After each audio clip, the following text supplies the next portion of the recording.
Hello and welcome to the Work for Change podcast. My name is Jean. I'm your host this morning. Normally I'm joined here with my brother, but he wasn't able to make it for this intro, but we are both here. We are both in for this podcast, and we're really excited for this episode. On this episode, we are interviewing Noah Ohlsen, multi-year games athlete.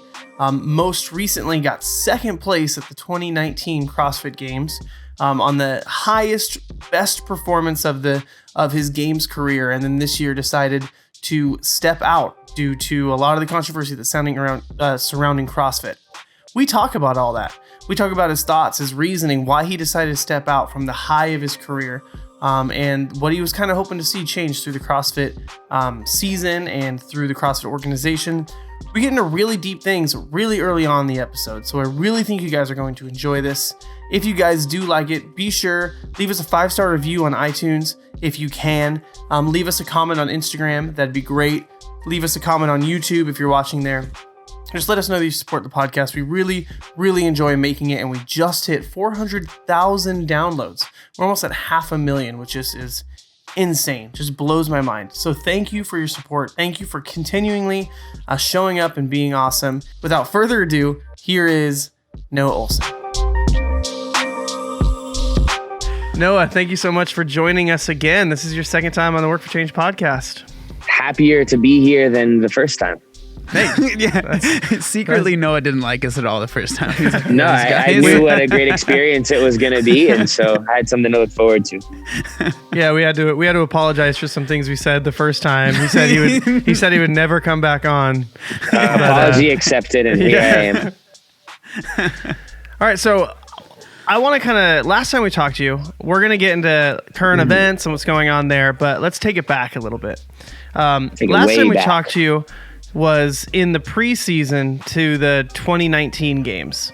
And at that point, I think you had done a couple competitions, 1 or 2 or something, and had still not got your spot into the games. And it was just kind of this hey, what's the next thing you're going to do? And you're like, well, hopefully I get it in this next competition I go to. Or it was something along those lines where it was the rule book maybe just came out. We were still trying to figure out what was going on. And the dark ages. It was the dark ages. Well, I mean, is it wrong to say that we're even more uncertain now with the whole CrossFit world than we were back then, even though that seemed very uncertain in itself? That's so true. Literally. Yeah. It's crazy. Yeah. It's funny. Lots of ups and downs over the last couple of years, huh? Yeah. Last year. Yeah. Last year. It's crazy. It's crazy looking at that time. And I remember everyone was so freaked out, and for good reason, right? We had no idea what was coming, but no, looking back at it now, it's man, the good old days. Those were the good old days. Yeah. Right. If only we knew what was coming. But that being said, I am feeling a little bit more hopeful about the future now. So hopefully when we do our third podcast next year, we'll all be laughing about it and feeling good about where we're at finally. Yeah, well, you're just assuming that we're going to want you back, Noah. That is true. Fingers crossed. Jean. Third time's a charm. Don't worry, Noah. He won't be part of the podcast by then, so I would have kicked him out. It'll be the John and Noah show. I'm on thin ice here. Yeah.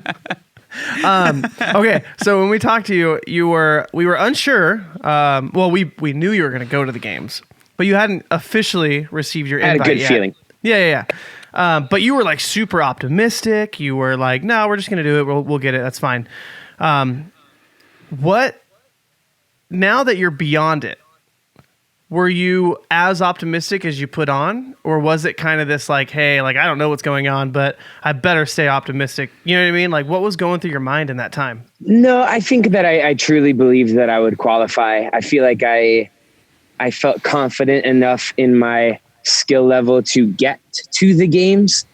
I knew that I had that capacity, or I believed that I did.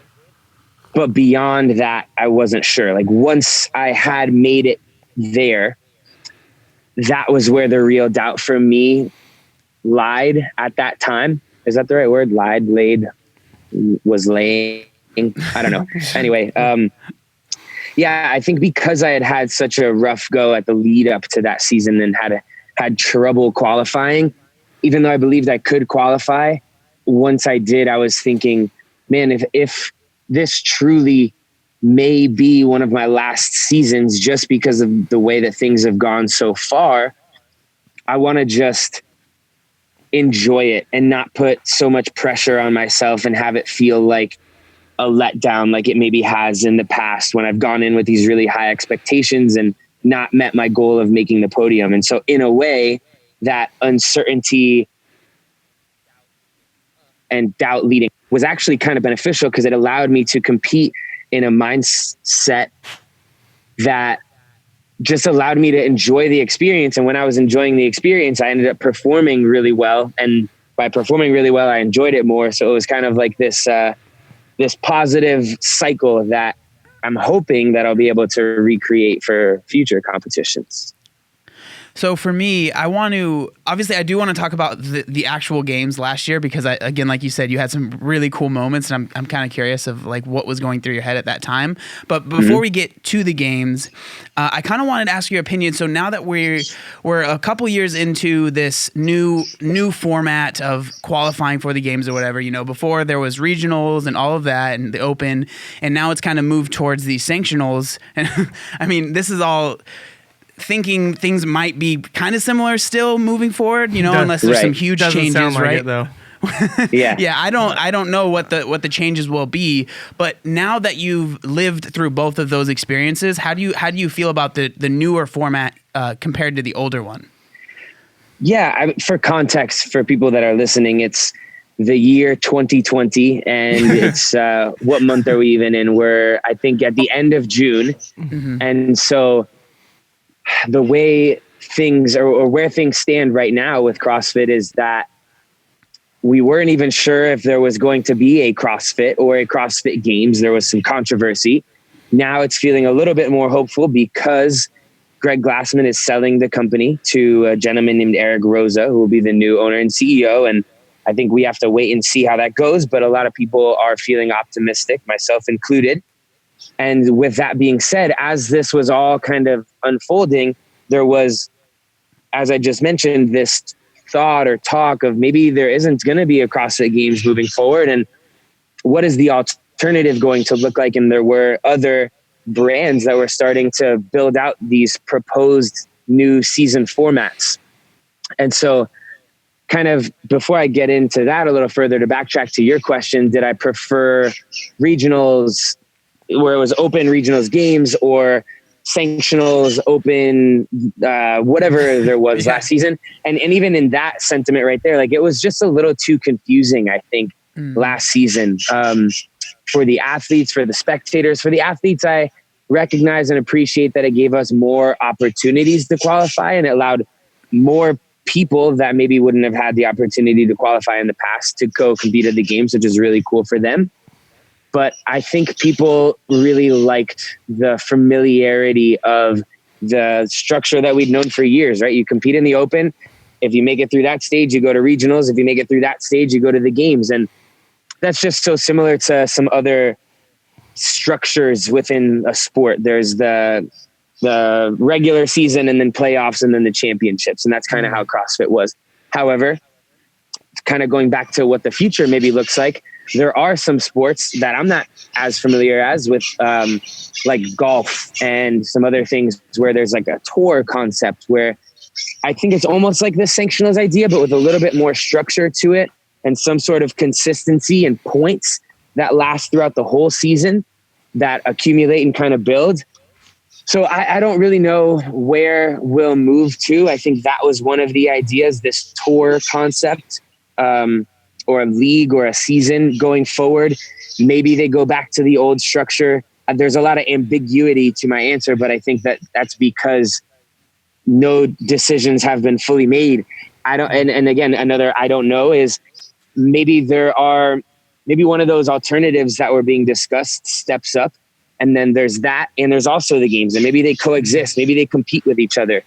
There's a lot of options. I'm hoping that means that it's a win-win for the athletes. If there's more opportunity for us to go out there and compete, that's more exciting for the spectators maybe. But we've also seen something like that unfold, like with the Grid League a few years ago, where that actually created a divide and wasn't really good for either community. So again, hopeful, fingers crossed. I'm going to try to play my role in making sure that wherever we do go, that it's the best move for the athletes and for the spectators and fans and community. Okay, so I like the conversation we're getting into. Let's just get into it. You know what I mean? Like, I think we were gonna try to ease into it, but let's just. Sorry if I jumped the gun. No, it's good. We wanted you to feel like you knew us first before we decided to. I know you guys all too well. Yeah. A little bit of sweet talk, you know. Yeah, I know. Yeah, trying to buy you dinner before. Butter me up. I'm already covered in butter. Good. How I like it. Margarine men. So, the reason why we are talking about this 2020 season with so much ambiguity is because of a series of controversies that came out regarding CrossFit, namely Greg Glassman, which, last year he single-handedly, as the sole owner, made the decision to disband the games, regionals, and create this new idea of national champions and totally change the game's layout. So this year, with COVID, first of all, it kind of put the games into question.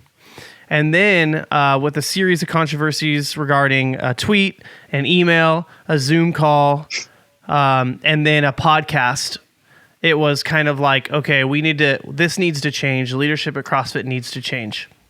Mm-hmm. Noah, you were very, not very vocal. I think that's the wrong word, but you were quick in your decision to say, I'm out. I think very vocal is fine. Okay. Yeah, I'm okay with that as well. And that when you hear that, I think people think of it as a negative, but I thought it was all very positive. Yeah. And I think very vocal is important. What I mean by vocal is that, when I imagine vocal, I'm thinking someone who's just making a lot of noise without any substance. You had a lot of substance, but you didn't feel like you had to post about it every single day. I think that's kind of the flip I was going for there. Yeah, I appreciate you saying that. And it's interesting that you bring that up, because that was a big part in my deciding to take a firm stance like that in saying I'm out, is because prior to the Glassman situation and potential racism within the CrossFit community, obviously the big picture of the world was racism that had kind of set our world on fire, for lack of a better term. But that started the conversation for me, literally and figuratively. And that was something that for a couple weeks leading up to it catching up to the CrossFit world, I had been feeling like two things really. Number one, Joanne and I had an incident at home right at the beginning where we were very emotional, and what happened made me, and I think Joanne as well, decide to be very bold in being vocal. And there was a lot of sensitivity around certain things being said, and something was taken the wrong way. And we almost questioned, maybe we shouldn't say anything. And then I just had this quick flip of the switch, and I was like, no, you know what? More than ever, we really need to say everything. And so that was a decision for me, that I wanted to really use my voice and the platform that I've built, as cliche as that may sound, to stand up for people that I felt like needed support in that moment. And I wanted to give it with all of my heart. And so for a couple weeks in just doing that and being vocal and saying things, I finally felt like I had the opportunity to do something, to take it from words to action. And that was the day that I posted I'm out. And it was something that had kind of been ruminating in my mind for a day or two after I'd read Greg's email.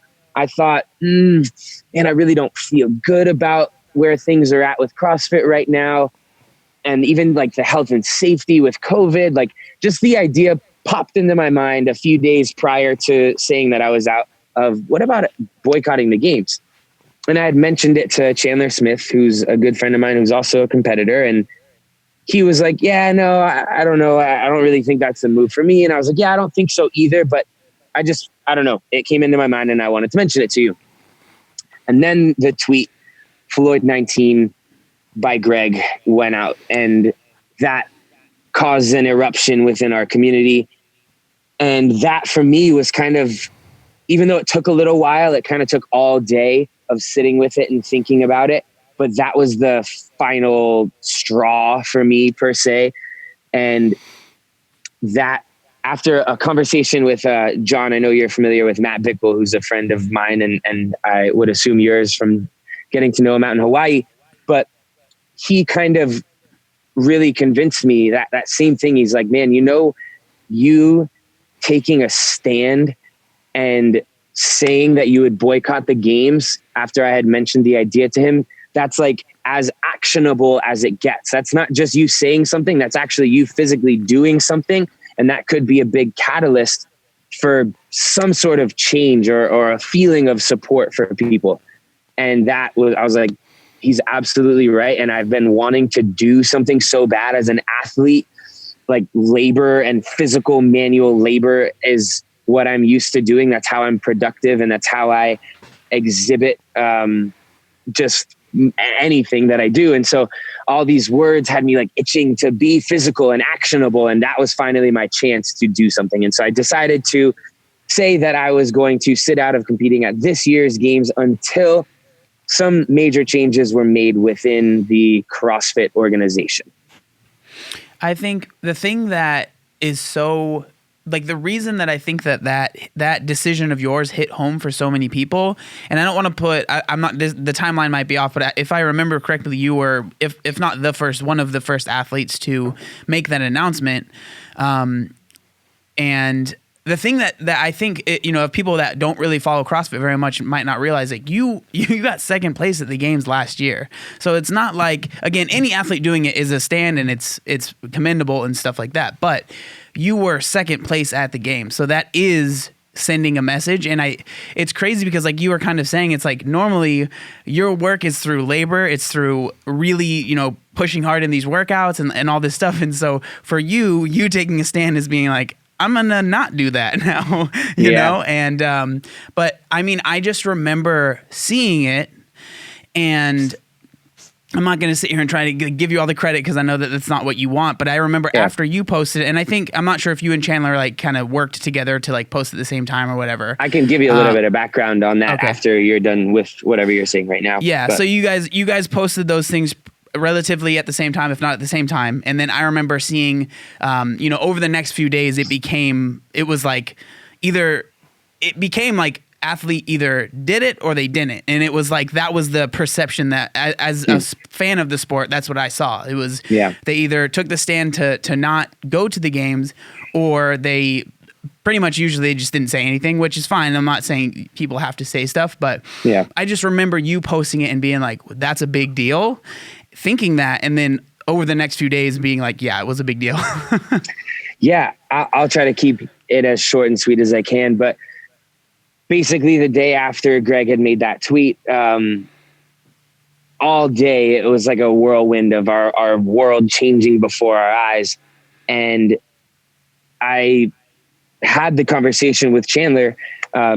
He's become one of my best friends. He and I talk almost every day. We've gotten to compete and train together multiple times. He's stayed at my house here in Miami many times. And I don't know, he's one of the people that I make a decision like that with, especially in this situation with him being a part of the community that was being underrepresented or feeling hurt personally by what was said. So Chandler and I got on the phone, and when we talked earlier in the day, we were both very unsure, but I was kind of leaning toward, hey, I think I'm going to do this and take this stand. And he was kind of leaning toward the fact that it maybe would have been better for him to show up at the games and do well and then be able to make his statement there. And not in any way that I was trying to convince him, but through our conversation, and we talked for hours, and I said, but man, as much as I love that idea, and I hate to say this, but there is a chance that neither of us get on the podium, and whoever does doesn't say anything. And then this opportunity has slipped right by, and we're going to look back on it and be like, man, I really wish we would have done something.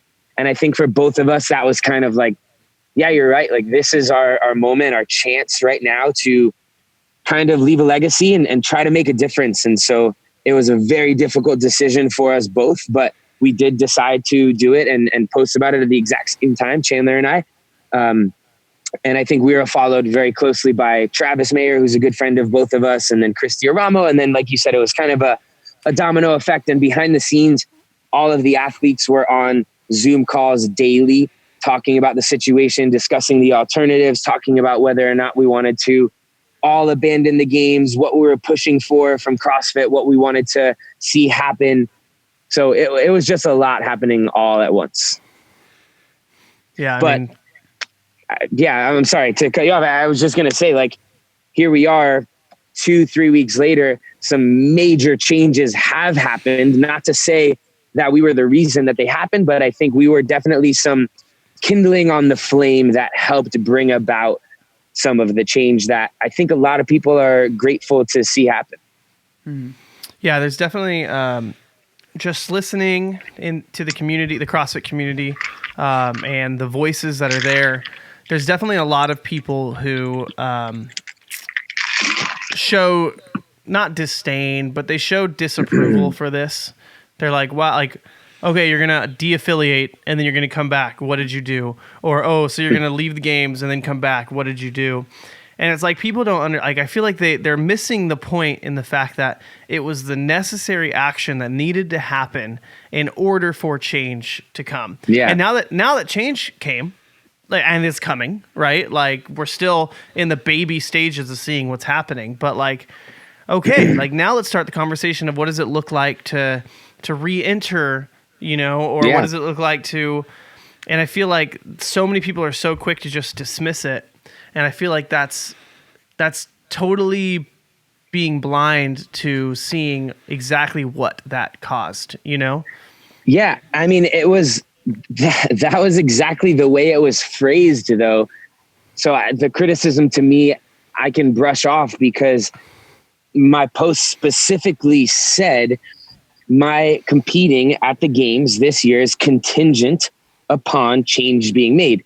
Maybe that's too big of a word for some people and they got it twisted, but that just means, hey, right now I'm pulling my chip out of the pot. But if changes are made, I'll put it right back in there and I'll jump in. I want to compete at the games. I'm not sitting out because I don't want to compete for any reason. Obviously, that's my livelihood. That's what I've been training all year for. Like John said, I came in second last year, so I'm feeling as confident and eager to go back to the games and try to do even better. So I think now that changes have started to happen, it's the perfect time to say, I would almost feel like a hypocrite if I didn't come back. I said, hey, if you guys make changes, I'll be back and support them. Changes are being made. The community is celebrating. I'm going to come back and help those changes be the right changes. And I want to celebrate it with everybody.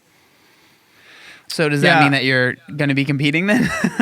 Yeah. I mean, I'll tell you guys, I haven't said it publicly yet because I do want to wait for it to unfold a little bit more. I actually have a phone call scheduled with Eric Rosa this week. And I'm really looking forward to getting some one-on-one, talking to him, seeing what he's all about. I think we've all seen his text on Instagram. We've seen the quick call that he had with Dave, and it all looks and sounds really good. But in a situation where the call is not being recorded and it's just he and I want to ask him some questions. I want to get to know him a little bit. And man, if I feel great about it, I want to step in. And like I said, I want to be part of helping rebuild and being that change. I don't want to have just stepped out and then come back and leave it all up to them. I would love to be a player in the game. And so I do plan on competing at the CrossFit Games if it's able to happen, right? That's a whole nother conversation. Yeah. We've still got COVID rising at rapid rates and the games are trying to pull it off. But if they do go down and if these changes continue to be positive and Eric is going to be the right person at the helm for the CrossFit community, then I would love to go compete at the CrossFit Games and celebrate this whole situation with the community.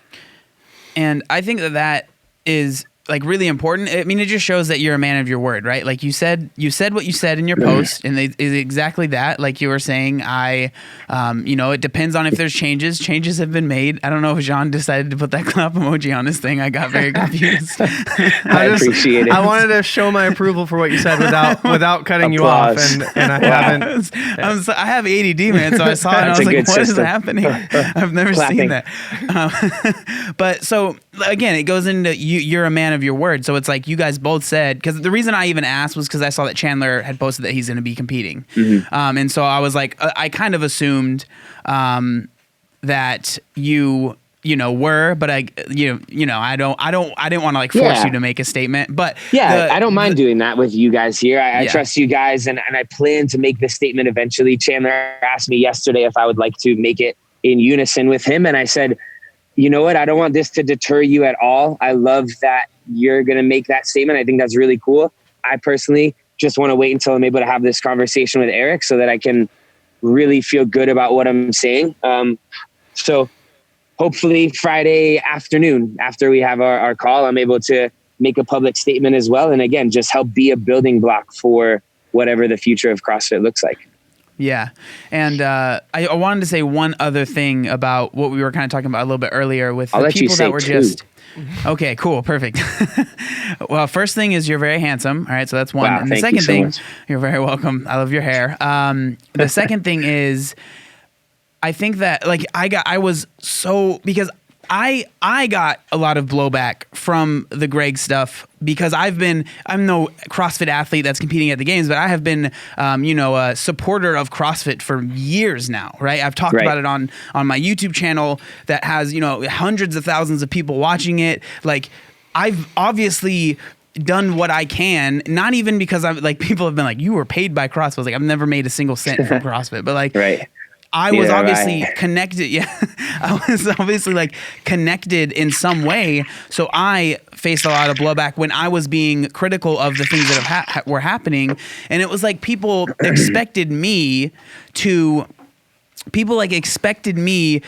just fully 100% support everything that was said and be like, well, it's CrossFit and I have to, like, I can't say anything bad. When I'm like, for me, the goal is CrossFit. I want CrossFit to be the best thing possible for everyone involved, you know? And it was really frustrating. So, I mean, the reason I even said any of that stuff was, one, because obviously you guys know me, I love to talk, but two is that I just wanted to be like, I can only imagine, I'm sure you got your fair share of people that had their opinions on you saying anything about it. And, the whole, I forget the newscaster that said this, but she was talking about when LeBron James was talking about politics, she was like, shut up and dribble. So I'm sure you got your fair share of similar kind of texts. So, more than anything, I just want to say, like, I think that what you did was, and people might not like this, but like, I think it was brave, and I think that it was a risk, regardless of what other people might think about it. Like, especially for someone in your position, I don't think people really realize, like, you've been to the games many, many, many times. You were second at the games last year, and you made this huge statement. And again, you even said it yourself. It's not like you were the person that made these changes happen, but again, it was one of the foundational pieces, I believe, to make these changes that I think are going to be good for not just the CrossFit Games, but for CrossFit as a whole, as an organization, as a brand, as a gym, as a workout style, and as a sport. It's going to only improve it. And so I just get frustrated when people are like, oh, it's stupid. They just made all these dumb decisions. And look, change happened anyways. And it's like, it happened because of things that they did, and that other people did from de-affiliating and all this stuff. And so, yeah, I just wanted to say that because that was, when I hear that argument, I'm like, you just completely missed it, I feel like. Yeah, no, I thank you for saying that, first of all. And secondly, I think I've gotten better over the years, and I'm sure that you guys have as well, in choosing which comments, conversations that I want to give my attention and energy to, and stuff like that. That's not really going to be productive. It's all good. Say what you want. This is a decision that felt right to me in my heart. And I hope that it spurred change for other people. It wasn't for me. And I've said that a couple of times because I don't know if that's something that people thought it was like selfish, that the athletes were trying to change the CrossFit games for the athletes. And the conversation went there a couple of times in the group and the grand scheme of things. But I know, speaking for myself and for Chandler, that was not why we did what we did. It was for the community. It was for the people that were hurting. It was kind of a stand against injustice. And I don't know if that's too bold of a word, but just like at that point, I felt like I couldn't let that slide for the people that it really hurt. Anyway, I'm glad that things are going the way that they're going. And I hope, as you said, that it's going to be best for everybody. It could be a future for both athletes and affiliates and community members that we could have never imagined. Yeah. It's crazy. Like with everything that's gone on, you forget about some other things that are like super crazy. And I don't want to I'm not asking you to go into them because it's not necessarily your story to tell, but like, you forget, like, especially with Chandler, the specific like text thread that he was involved in, like you forget, like that was such a, just like, man, like, and the fact that it went public and it was just like, that hurts, you know? And so like being his friend, and experiencing that in like personally, but also like for something like that to blow up on social media is so like, invasive. It feels like, you know, like when people feel like, oh, well, this is public now, so I can ask anything I want. And I can pry and I can say anything I want. Like, so, just like, you forget about that other layer because there's been so many controversies that have happened since then. Yeah, this was only 3 weeks ago. You know what I mean? But it's just like, so, it was a wild world for a few weeks. Everything was unraveling very quickly, for sure. So you're talking about wanting to be an athlete who doesn't take a stand on every position, but has your positions that you do take a stand on. What are the ones that are like in your heart that you just feel like this is what I'm going to stand for. This is what I'm about. Like, what are those stands? I think that as a person, I am still growing and maturing and developing. And one of the qualities that has come out more than others lately for me is empathy. And so I think in general, being a helper is really important to me, just helping people in general. And then especially people that need it, people that want help and could benefit from help a little bit more than others. And I don't know what specifically it was about this instance with George Floyd and the Black Lives Matter movement that really like touched my soul. But I was then and still am now very, very, very passionate about getting behind this movement and that community specifically. Yeah. I really, really, really do want to be an ally and an advocate and do what I can to push for change there. I don't want any sort of racism to exist at all in any day and age, but like the world that our kids grow up in, I hope that we've done a good enough job of eradicating that it's not something that they feel and have to go through. And I think it's possible. I don't know. Obviously I haven't been experiencing it or involved in it for as long as some other people have, but something about this time felt really different for me. And I think for a lot of other people. And I want to continue to do what I can in that realm. That's one thing. And we can talk about that more if we want to. This is kind of a separate accord that's been a desire of mine that has actually felt suppressed by this entire situation, is just spreading like positivity and happiness and joy. That was my MO, and I want it to still be. But to be honest, I've had a really hard time lately with exuding that naturally in myself. And then when I am feeling it, publicly expressing it just kind of feels inappropriate in a time when people are suffering and hurting. And so that's something that I'm battling with. I think hopefully there will be a time when it can go back to being a light in the darkness.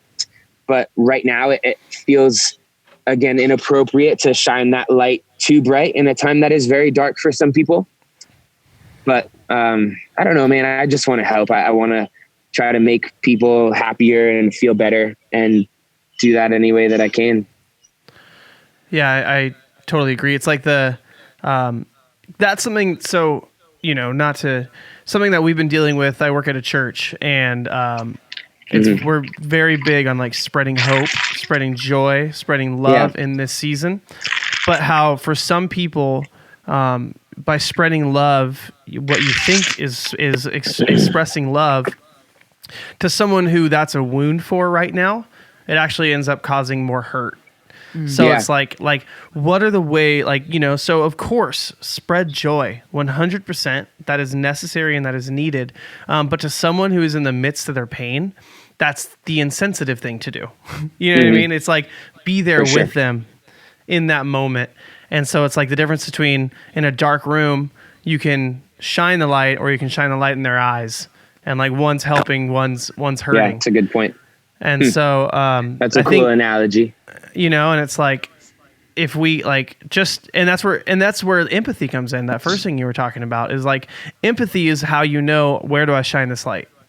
You're observing the room, you're looking, and then you say like, okay, this is how I can shine the light. This would be the most helpful. Yeah. Yeah. Yeah. Most of this stuff, and tying it back into social media, it almost feels cheesy to do, but that's where I think some of us have our biggest voice and are able to reach the most people. And so my traditional storyline or theme is a lot of workout stuff, is a lot of happy stuff, golden retriever, me and my fiance and the beach, and like all of that stuff. Even now, still a little bit, but especially a few weeks ago, would have been incredibly, in my opinion, insensitive, inappropriate to, and ignorant. Like ignorant in the sense of the word, where you're ignoring what is more important in the current moment, right? So Black Lives Matter and the way that people are feeling and trying to fight for equality, that is so much more important to me and worth talking about than this workout that I did this morning that was cool. Or like, it's just, I think being a little bit more socially aware for me was helpful. And I'm still having a bit of a hard time, like figuring out what to post and what to say, because I want to continue the conversation. I don't want to just forget about it and go back to normal. I don't know what the right, again, as cheesy as it sounds on my Instagram, like the aesthetic of going from only talking about this issue, jumping right back to like a video of me doing a clean and jerk, and be like, whoa, where did that come from on my behalf?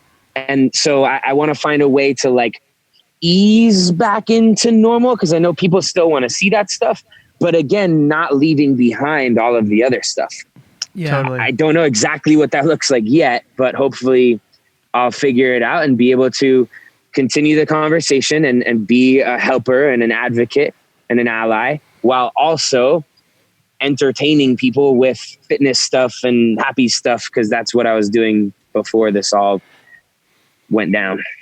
Yeah, I had a similar kind of conundrum, I guess, and I felt the same way, right? Like my content, I mean, yours is, we have our little bit of differences, but they're very similar. I like to share workouts. I like to share things about my life and try to keep it positive.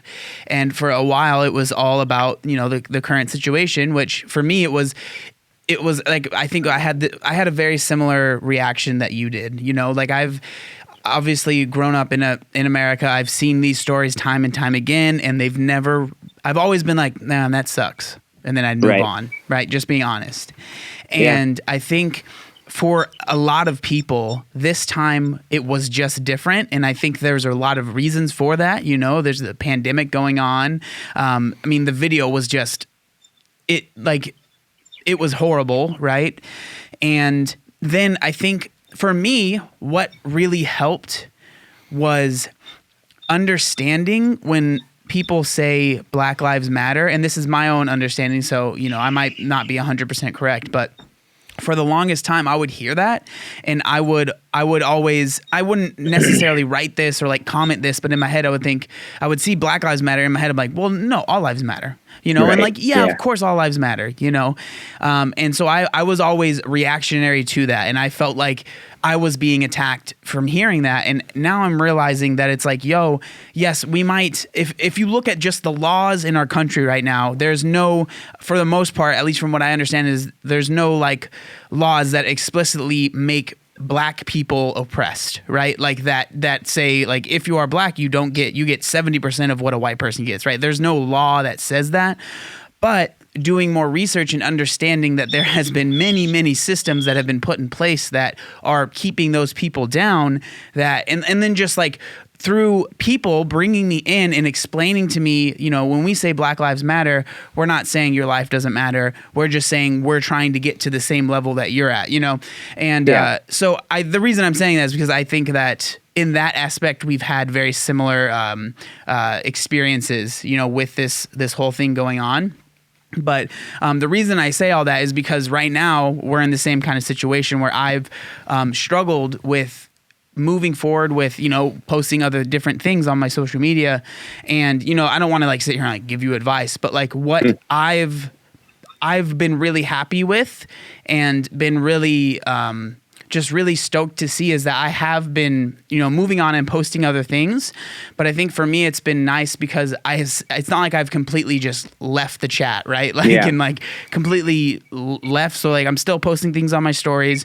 One thing that I think has been really good, selfishly has been really interesting to me is I've had people of color, like a few days ago I had this guy, his name's the real Jumpman Jay, and he is a Black officer in the NYPD, and we had a conversation on my Instagram, right? And like the Instagram lives save now to your page, so I was able to share that conversation with people, you know what I mean? So it's like, for me, it's been able to kind of blend those things, and it's been nice because it's given me another thing to talk about on my page, to where it's not like, oh, I'm only talking about weight loss and fitness, like whatever, Yeah, no, for sure. So, but I understand like where you're coming from there, 100%. Yeah, man. I've got about like 8,000 followers, so I really feel like I could come from a spot of knowing what you guys are both going through. Empathy, right there. Yeah. My recommendation would be just 9 pictures of Max. That is always a good idea. You know what I mean? And then your feed is like, okay, now I can continue the conversation, but also. You had 9 pictures of Max, and people would always be happy with that. Yeah, that's a good gap.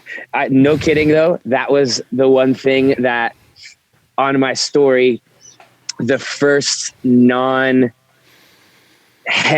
thing that I had posted right after everything was really building steam was a picture of Max. And I was like, hey, just in case you need a smile, here's this cute little puppy. Not too far outside of the realm of like being insensitive, but something just to keep hope and positivity alive. Yeah, we just got so me and my brother were roommates along with my wife. I saw that. You guys got a pooch. Yeah. And so exciting. It's like a half golden retriever, half cocker spaniel. So it's like awesome. all the fun and energy of the golden retriever, but like compact. Mini sized. Yeah, that's cool. But it makes me want a full size. Yeah, I'm already talking about it. Do it all. Oh my gosh. I really want Max to have a litter of puppies at one point in time, just one, so that we can keep one of them. I'm still negotiating with Joanne. At the end of the day, she's the boss. So fingers crossed, we'll see. But hopefully little mini Maxes are running around here soon. All right, so I have a question, kind of changing gears here, because we've been talking about this for a while, but I have other things that I'm actually really interested in. What you got, man? I'm curious about, this is something that everyone has been dealing with for months now with the whole quarantine. Obviously everyone lives in different areas, so we're in different stages. But for you, I'm just curious as to, how has it how has it been going from, having access to a gym constantly? I'm not sure if you have any access right now or whatever it is, but like, how was it when everything first kind of changed? And because I know that I kind of went through an arc and like how I felt about everything. Sure. So how has it been for you? You're someone that is, training for something very important. I just train because I enjoy it. Like you have a very specific goal. So I think it's important, but I realize it's not the same level, you know? I know what you mean. But I'm just curious, like, what was that like? Like, what's going through your head when it's like, okay, I can't be at the gym now. I have to work out at home. What was that like for you? It was a tough adjustment. And I will say that I'm glad it gave me a bit of confidence in my adaptability to situations. I guess I haven't really experienced enough, what would the word be? I don't know, just in general, enough different situations that have kind of taken me out of my comfort zone. For the last 10 years, it has just been me training at peak with a group of people, having fun. And so to move it to my front yard, where in the past I had only really done a workout if it was a recovery day and I felt like doing something super easy, to transition from that mindset to, all right, this is where I train full time now. I got to learn how to go hard, lift heavy, do everything that I was doing at peak at home. And it was very scary at first, and it didn't feel right. And it took a little while, but now I'm so adjusted to it and I've become so accustomed to it that I not that I don't want to go back to peak. I love peak. I always will, and I'll always go back. But it is going to be a tough transition back because I've gotten so used to my routine here of finishing a workout and literally taking 2 steps to my front door and opening it, and boom, I'm inside in the AC and like done for the day. I just clean up the equipment right there. And there are certain things that I've really come to love. Also, to speak to the reason why I haven't gone back to peak. Peak is back open, but we are here in Miami and the cases are back on the rise big time here, especially my fiance Joanne is in PT school at the University of Miami. They've been taking classes online for the last basically 3 months. They finally, literally today was the first day that they were able to bring them back to the classroom in small groups under these crazy safety protocol. And so for that reason, because she is now exposing herself to students in her classroom, and where if one of the students brings anything in, it ruins the entire program for them. We're definitely being cautious. And so if I were to go and train at the gym where a bunch of people are now coming in and out, even though they're being really cautious, if I possibly bring something back to her and then she brings it to school, like looking at the bigger picture for us right now, we're just erring on the side of caution and being a little bit more patient. That was a very long-winded answer to your question, but I am loving training at home.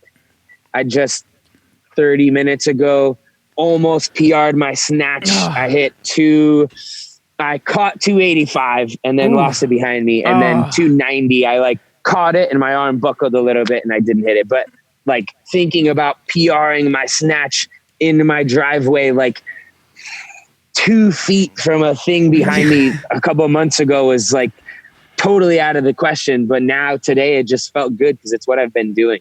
Mm-hmm. You did the, I think you did the whole first day of the Rogue competition at your house, right?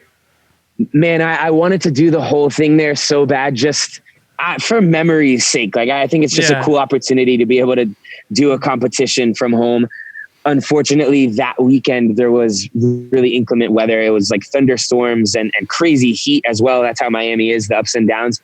So I was able to do the first workout at home, and then it started raining. So we had our contingency backup plan was to move everything over to peak after they had their morning classes, and I did the rest of it from there. So the best of both worlds. Did you had all the tape and everything at both locations just in case? Yeah, we had known that the weather was had the potential to be bad, and my setup, it's outdoor, it's covered, it's like a carport, which is really old school. I wasn't even really familiar with them until we moved into this house, but the house was built in the 50s. And so it's kind of like a garage, but it's exposed on both sides. And our rig is way off to one side. And so when it rains, the whole area gets really wet and it would be humid and it wouldn't have worked. So yeah, we had that backup area set up at peak and had to end up using it. That's cool. Yeah. All right. It was a good experience.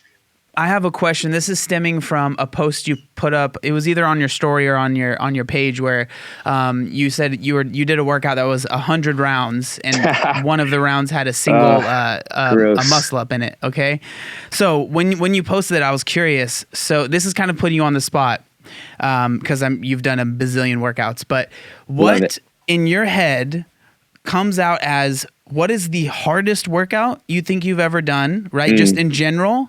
And then on top of that, what do you feel has been the hardest like quarantine workout that you've done? Okay.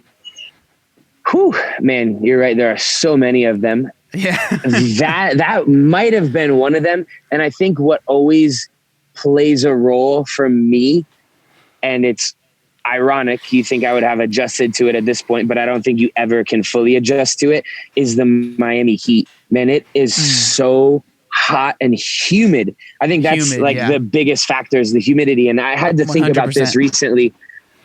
And hopefully somebody listening to this maybe can correct me. I'm in no way a scientist, but from my understanding, the way that sweat works, your body sweats and creates this moisture on your skin. And then because the air around you is less moist than your skin, the air is kind of wicked off or evaporates off your skin, and that action cools your body. So the ability for sweat to be able to evaporate off of you is cooling, and that's why we sweat, more or less, I believe. And so humidity, because the air around me is more moist than my skin, the moisture on my skin doesn't go anywhere. It just sits on me. So I sweat way more and it stays on me and I get soaked. And then I also don't get that cooling effect of the sweat evaporating off of me. So anyway, long story short, somebody kind of explained that to me a little bit the other day. And I was like, wow, that makes so much sense why the humidity is such a factor down here in addition to just the hot sun. But that leads me to say that one of the hardest quarantine workouts that I have done was maybe last weekend. We have like our little quarantine crew. Joanne is in class with this girl named Sudi, who's also one of our best friends, and her husband, Evan, and then one of our friends, Ashley. So we were the Q5, the quarantine 5. We spent time together this whole entire time, worked out together. And last weekend we did a workout in groups outside, no cover. We didn't have the carport thing. And it was between you and a partner, 120 snatches. I'll just say the guys' weights at 75 pounds into 60 burpees over your partner while they're in a plank, 120 clean and jerks shared with your partner at 135 pounds, 60 push-ups while your partner is holding a plank as well. And then 120 deadlifts at 165 pounds, finishing with 60 little combo of like a sit-up and then a Russian twist each side. So pretty high volume workout. And it was like the feels like temperature that day was like 103. And I was just so overwhelmed with heat because there was nowhere to hide. And that rocked me. In addition to, I did Cals 2 recently, a version of it. It's 100. Normally it's 100 thrusters for a time, and every minute you do 5 burpees. I had just done a heavy power clean. And so I said, you know what? I'm just going to do power cleans at 225 instead of thrusters at 135. God. And that rocked me as well. So those have been 2 of the toughest quarantine workouts, and the heat was a big factor in both of those. And that workout that you were talking about, Sam Briggs had posted about it. And every now and then I would get curious when I would see somebody post a workout, I'd be like, man, I have to try that. And it was 100 rounds of 1 muscle up, 2 snatches at 50% of your 1 rep max, and 3 burpees. And I remember it took me an hour and a half, and I didn't think it was going to take that long. When I started it sounded like a good idea. And midway through, I was like, this is so dumb. And I know for a fact that it's a better decision for me to stop because it's detrimental at this point to finish.